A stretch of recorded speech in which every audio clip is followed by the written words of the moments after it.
In a world where relentless hard work and unwavering dedication are often seen as the keys to unlocking the doors of success, one man's life was tragically turned upside down by the insidious forces of envy and deceit that lurked in the shadows.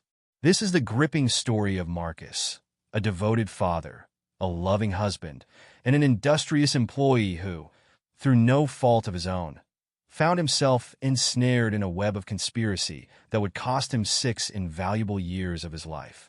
Marcus Carter was the kind of man everyone admired, but few truly knew. Marcus was a dedicated husband, loving father, and a man of principle. He lived by a simple code: work hard, be honest, and never let anyone question your integrity. Growing up in a modest neighborhood, he had been raised by parents who instilled in him the importance of education and perseverance. He never shied away from hard work, and that tenacity carried him through college and into a successful career. By his mid-40s, Marcus had risen through the ranks of a prestigious finance company, having started as an entry-level analyst. Despite facing the quiet but ever-present bias that black men often face, Marcus kept his head down and did his job with excellence.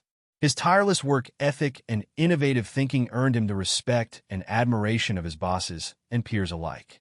However, not everyone shared that admiration, as whispers of a potential promotion to a senior management position began to circulate. Jealousy brewed like a storm among his co-workers. This was one that would not only elevate his career, but would also break barriers.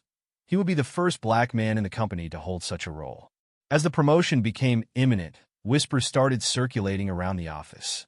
Some of his colleagues, who had always seen Marcus as a quiet competitor, now saw him as a direct threat. Among them was Tom Willis, a senior manager who had been with the company for years. Tom was passed over for the promotion, and though he never said it aloud, the fact that Marcus, a black man, was chosen over him burned deeply. Envy soon spread like wildfire, and Tom began conspiring with a few other like-minded individuals in the office. Together, they plotted to destroy Marcus' reputation and career. They couldn't stand the thought of someone like him rising above them. In their minds, they had to do something drastic to keep Marcus from advancing. The plan began to take shape slowly, methodically. Tom, along with 2 others, fabricated a story of financial mismanagement and started altering company records. They wanted to frame Marcus for embezzling a large sum of money from the company's accounts. The scheme involved careful manipulation of the books, forged documents, and well-placed rumors. They crafted a narrative that would not only destroy Marcus' chances for a promotion, but also lead to his downfall. One afternoon, Marcus was called into the office of the CEO. He wasn't expecting anything out of the ordinary, so when he walked into the room and saw the grim faces of the CEO and the head of human resources, he felt a knot tighten in his stomach. "Marcus, there's been an investigation into some missing funds," the CEO began. His voice was heavy with disappointment. "The evidence we've uncovered points to you." The accusation hit Marcus like a freight train. He stood there in stunned silence for a moment, trying to comprehend what was happening. "I don't understand," Marcus finally said, his voice tight. "There's no way I could have done this. I've always handled the company's finances with complete integrity." The CEO slid a file across the table. Inside, Marcus saw records of transactions and altered documents, all of which pointed directly to him. It was damning evidence, the kind that would be nearly impossible to dispute without a thorough investigation. His heart raced, his thoughts spinning as he tried to make sense of it all. "This is a mistake," Marcus insisted, his voice rising slightly. "I would never do something like this." But the weight of the accusations was too heavy, and his pleas fell on deaf ears. The board decided to press charges. Within days, Marcus was arrested at his home. His wife, Angela, watched in horror as officers handcuffed him in front of their 3 young daughters, ages 8, 10, and 12. His daughters, confused and scared, clung to their mother as Marcus was led away in shame. The legal process moved quickly, much faster than Marcus had anticipated. The prosecution wasted no time in building a case against him, using the doctored documents and false evidence created by Tom and his accomplices.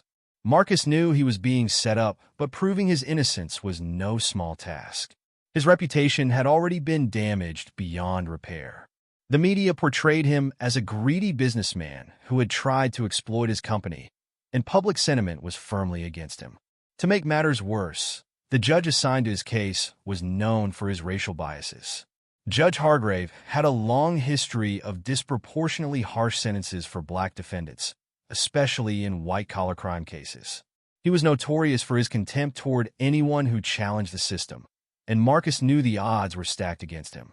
As if things couldn't get any worse, Marcus' lawyer, Simon Green, was part of the conspiracy. Marcus had initially trusted Simon, believing he had his best interests at heart.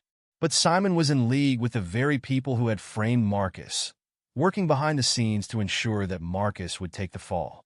"Marcus, listen," Simon said one afternoon as they prepared for trial.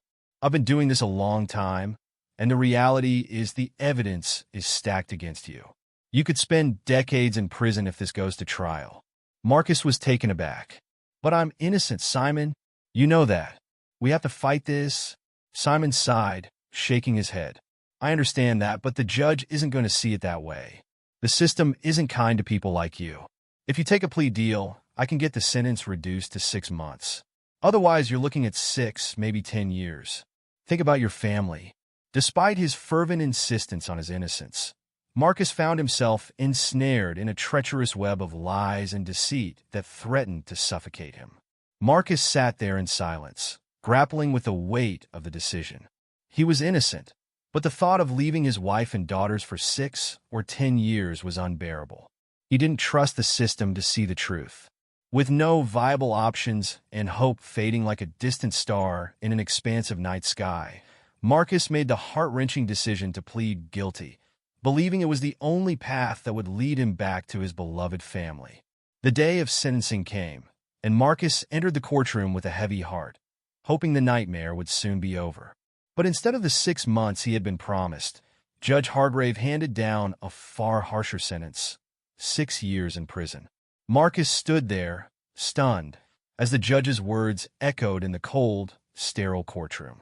"I didn't do this," Marcus whispered, his voice barely audible, as the guards handcuffed him and led him away. "I didn't do this." His wife, Angela, sobbed quietly in the gallery, holding their daughters close. Their world had just crumbled, and there was nothing they could do to stop it. A responsible father and devoted husband was suddenly behind bars, robbed of his dreams and the precious opportunity to raise his daughters, to guide them through life's milestones. Prison was a harsh, unforgiving place, especially for a man like Marcus who had spent his entire life living by the rules. The first few months were the hardest.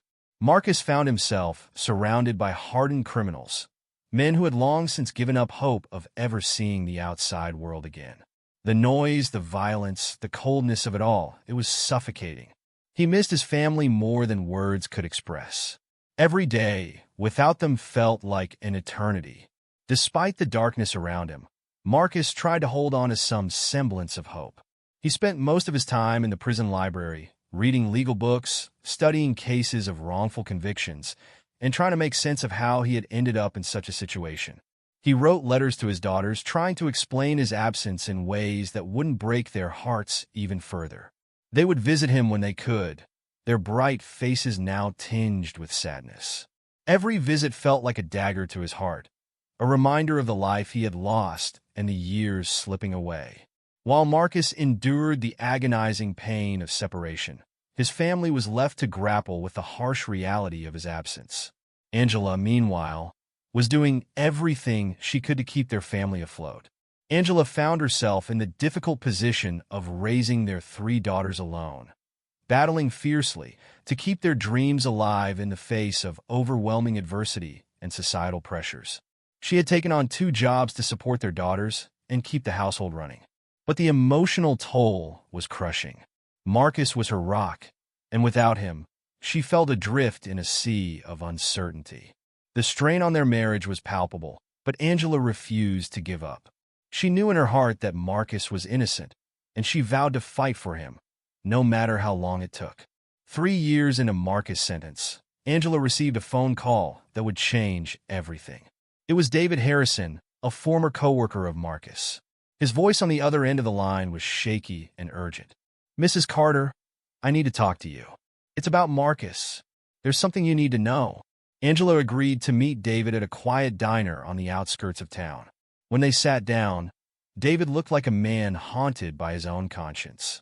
"I can't live with this guilt anymore," David began, his eyes filling with tears. "Marcus didn't do it. He didn't steal the money. It was Tom and the others. They set him up. I was part of it, but I didn't want to be. I swear I didn't know how far they would take it. But now he's in prison because of us, and I can't live with myself." Angela sat in stunned silence as David confessed everything: the forged documents, the manipulation of the financial records, and the lies that had been spread to frame Marcus. David had been complicit, but now his guilt was eating him alive. "I need to make this right," David said, tears streaming down his face. "I'll testify. I'll do whatever it takes. Marcus is innocent, and the truth needs to come out." Angela, though overwhelmed, felt a spark of hope ignite within her. She knew this was the break they had been waiting for. With David's confession in hand, Angela immediately sought out a new lawyer, a fierce, determined black attorney named Denise Parker, who had a reputation for fighting against wrongful convictions. Denise wasted no time in filing for an appeal and gathering new evidence. She reviewed every detail of Marcus' case, finding numerous inconsistencies and gaps in the prosecution's story. Most crucially, Denise obtained the security footage from the office, which had never been thoroughly examined during the original trial. The footage showed Tom Willis entering Marcus' office late at night, slipping papers into his desk, the very documents that had been used to incriminate Marcus. It was the smoking gun they needed to prove his innocence. The appeal trial was a grueling process. The courtroom transformed into a battleground for justice, a place where the truth would finally have its day. Denise fought tooth and nail for Marcus. She called David to the stand, where he confessed to the conspiracy in front of the court. The new evidence was irrefutable. After months of legal battles and emotional testimonies, the moment of truth arrived. The court ruled in Marcus' favor. His conviction was overturned, and he was exonerated of all charges. Marcus walked out of prison after 3 long years, a free man at last. Angela and his daughters were there waiting for him, tears of joy streaming down their faces as they embraced him. The nightmare was finally over, but the scars remained. The media quickly picked up the story, and the public was outraged by the injustice Marcus had suffered. The corrupt judge and lawyer who had conspired against him were disbarred and faced criminal charges. Tom Willis and the other co-conspirators at the company were fired and disgraced, their reputations ruined forever. Marcus was awarded $10 million in damages for the wrongful conviction. But more than the money, what mattered most to him was his family, his wife and daughters, who had stood by him through the darkest of times. He vowed to rebuild their lives stronger than before. Using a portion of the money, Marcus invested in real estate and franchises, quickly becoming a successful entrepreneur. He also used his newfound wealth to give back to his community, funding scholarships for underprivileged youth and providing jobs for those who had been wrongfully imprisoned like him. But Marcus didn't stop there. He became a vocal advocate for criminal justice reform, working tirelessly to help free more than over 30 wrongfully convicted black inmates, providing them with jobs, support, and opportunities to rebuild their lives, ensuring they would not be forgotten. He used his platform to shine a light on the systemic injustices that had led to his own wrongful conviction and vowed to fight until no one else had to endure what he had. Marcus Carter had been framed, betrayed, and imprisoned. But through his resilience, his family's unwavering support, and the courage of those who finally spoke the truth, he found redemption. He became not only a millionaire, but also a beacon of hope for others, proving that even in the darkest of times, justice could prevail. And through it all, Marcus never lost sight of the most important thing: his family. As he watched his daughters grow into strong, confident young women, he knew that everything he had fought for was worth it. His legacy was one of strength, justice, and the power of never giving up. Thanks for watching. If you enjoyed this story, please give it a thumbs up. It helps us reach more people. We'd love to hear your thoughts, so share your comments below. Don't forget to subscribe and turn on notifications to stay updated on all our future videos. We have exciting content coming your way, and we can't wait to share it with you. Thank you for your support, and let's continue building a positive community together. See you in the next video.